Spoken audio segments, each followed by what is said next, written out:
देवी अपनी माँ के साथ हीरापुर नाम के गांव में रहा करती थी। देवी के पिताजी की मृत्यु हो चुकी थी। उसके बाद से देवी और उसकी माँ पर दुखों के पहाड़ टूट पड़े थे।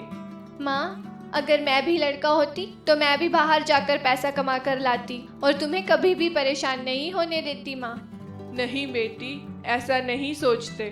तू मेरा बेटा और बेटी दोनों हैं। अब तो मेरी बस यही इच्छा है बेटी कि मैं जीते जी तेरी किसी अच्छे लड़के से शादी करवा दूं, फिर मैं चैन से मर जाऊंगी।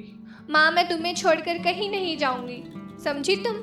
मेरी बेटी कितनी मासूम है। अच्छा, मैं काम पर जा रही हूँ, तुम घर पर ही रहना और ध्यान रखना बेटा।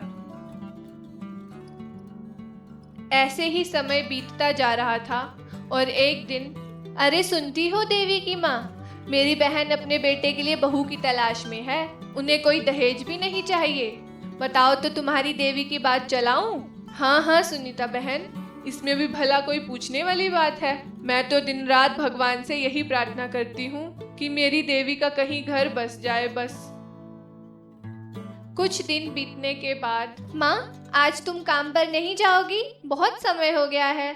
नहीं बेटा, आज घर पर कुछ मेहमान आने वाले हैं। कौन आने वाला है माँ? अरे, तुझे देखने के लिए सुनीता की बहन और उसका बेटा आने वाले हैं। सुनीता आंटी की बहन? वो सुनीता आंटी तो बहुत अमीर है माँ, इतना दहेज हम कहाँ से लाएंगे? क्यों तुमने अपनी बेइज्जती कराने के लिए उनको घर पर बुला लिया माँ? नहीं बिटिया, सुनीता तो बहुत भली औरत निकली। कह रही थी कि लड़के वालों को दहेज में कुछ भी नहीं चाहिए। चल अब तू जा अपना नया सूट पहन ले नहाकर। जी माँ।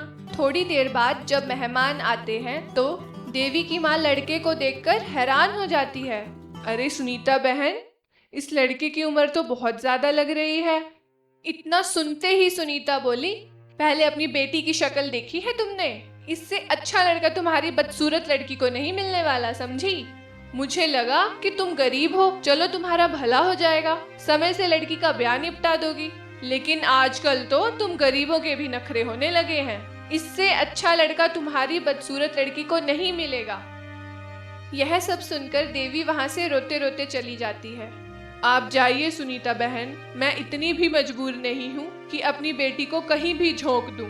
सुनीता और बाकी मेहमान गुस्से से बड़बड़ाते हुए वहां से चले जाते हैं। देवी की माँ बेहोश होकर गिर जाती है। थोड़ी देर बाद जब देवी घर आती है तो माँ को जमीन पर देखकर चौंक जाती है। क्या हो गया माँ? वो अपनी माँ के चेहरे पर पानी की छींटे मारती है तो माँ को होश आ जाता है। देवी, मुझे माफ कर दे बेटा, आज मेरी ही वजह से तुझे अपमानित होना पड़ा बेटा। कोई बात नहीं माँ, मुझे तो अब इन तानों की आदत हो चुकी है। बचपन से ना जाने कितने लोगों ने मुझे बदसूरत होने का ताना दिया है। तुम चिंता मत करो माँ। अब कुछ दिनों से देवी की माँ की तबीयत बहुत खराब रहने लगी थी। अब घर का गुजारा कैसे चलेगा माँ? मैं अब आपकी जगह खेतों में काम करने जाया करूंगी, समझी आप? और अब आप मुझे मना मत करना। नहीं नहीं बेटा, अभी मैंने कुछ पैसे जमा किए हैं, उससे हमारा गुजारा चल जाएगा। लेकिन शीला की तबीयत बिगड़ती ही जा रही थी। माँ, आपकी तबीयत बहुत खराब होती जा रही है, चलो मैं आपको शहर के अस्पताल ले चलती हूँ। अरे नहीं नहीं बेटी, और तुझे तो पता ही है हमारी हालत, शहर के अस्पताल बहुत महंगे होते हैं। तू चिंता मत कर लाडो रानी, मैं ठीक हो जाऊंगी। अब घर में थोड़ा ही अनाज बचा था। देवी उसी अनाज में से खाना बनाकर अपनी माँ को खिला दिया करती थी और खुद भूखी रह लेती। कभी पानी पीकर, कभी कहीं से फल तोड़कर जैसे तैसे जी रही थी। ऐसे ही एक दिन, अरे ओ देवी, लो, आज मेरे मुन्ने का जन्मदिन था तो मैंने सोचा तुम्हें भी खाना खिला दूं। ऐसे नेक दिनों पर गरीबों को खाना खिलाना चाहिए। जी धन्यवाद चाची जी। अरे देवी, तूने इस कलमुही से खाना क्यों लिया? देखा नहीं कैसे गरीबी का ताना देकर चली गई। कोई बात नहीं माँ, अभी हमारा समय ही खराब है। लो तुम खाना खा लो। अपनी माँ को खाना खिलाकर बचा हुआ खाना देवी खुद लेकर बैठ गई। आज देवी को कई दिनों के बाद पूरा खाना नसीब हुआ था। लेकिन जैसे ही देवी खाना लेकर बैठी तभी, क्या कोई घर पर है? बूढ़ी माँ बहुत भूखी है, क्या कोई गरीब को भोजन करवाएगा? बैठो अम्मा, मैं अभी तुम्हारे लिए खाना ले आती हूँ। कोई बात नहीं देवी, अम्मा बहुत भूखी है, मैं आज भी पानी पीकर रह लूंगी। अम्मा को खाना खिला देती हूँ। लो अम्मा, खाना खा लो। बूढ़ी अम्मा पेट भरकर खाना खा लेती है। खाना खाकर बूढ़ी अम्मा देवी को एक पतीला देती है। बेटी, तुम इसमें खाना बनाना। इस पतीले से तुम्हारे सारे कष्ट दूर हो जाएंगे। इतना कहकर बूढ़ी अम्मा गायब हो जाती है। अरे ये अम्मा कौन थी और कैसे गायब हो गई? देवी अंदर आकर सारी बात अपनी माँ को बताती है। माँ देवी को पतीले में खाना बनाने को कहती है। घर में बस थोड़े से चावल ही बचे थे। जैसे ही देवी ने थोड़े से चावल पतीले में डाले, पतीला शानदार बिरयानी से भर गया। अरे यह क्या? यह तो जादुई पतीला है माँ। फिर देवी ने आज बहुत दिनों बाद पेट भरकर खाना खाया और बची हुई बिरयानी गरीबों को खिला दी। अरे वाह बेटी, इतना स्वादिष्ट खाना तो हमने आज तक नहीं खाया। वाह वाह वाह वाह। तुम्हें तो इसको बेचना चाहिए। देवी की यह सुनकर एक नई उम्मीद जाग जाती है। अगले दिन से देवी उसी पतीले में थोड़े थोड़े चावल के दाने डालकर बिरयानी बेचकर पैसा कमाने लगी।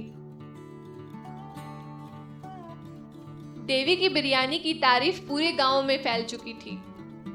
अब देवी की खूब कमाई होने लगी थी। जमा किए हुए पैसों से देवी ने अपनी माँ का इलाज भी करवा लिया और अब देवी अपने जादुई पतीले की बिरयानी का ढाबा चलाने लगी थी। उसी गांव के सरपंच एक दिन देवी के ढाबे पर आते हैं। देवी के हाथ की बिरयानी खाकर वो प्रसन्न हो जाते हैं। वो देवी की माँ से कहते हैं, सुनो बहन, क्या तुम अपनी बेटी का रिश्ता मेरे बेटे के साथ करना चाहोगी? लेकिन सरपंच जी, आपका बेटा तो शहर में पढ़ा लिखा है। आप इतनी जमीन जायदाद वाले होकर मेरी बेटी से रिश्ता करना चाहते हो। लगता है अभी आपने मेरी बेटी को देखा नहीं है। सुनो बहन, इतनी मेहनती और ऐसी अन्नपूर्णा जैसी बेटी को पाकर मैं धन्य हो जाऊंगा। तुम मुझे मना मत करना। देवी की माँ देवी के रिश्ते के लिए हाँ कर देती है और कुछ दिनों के बाद देवी और अनमोल की शादी हो जाती है।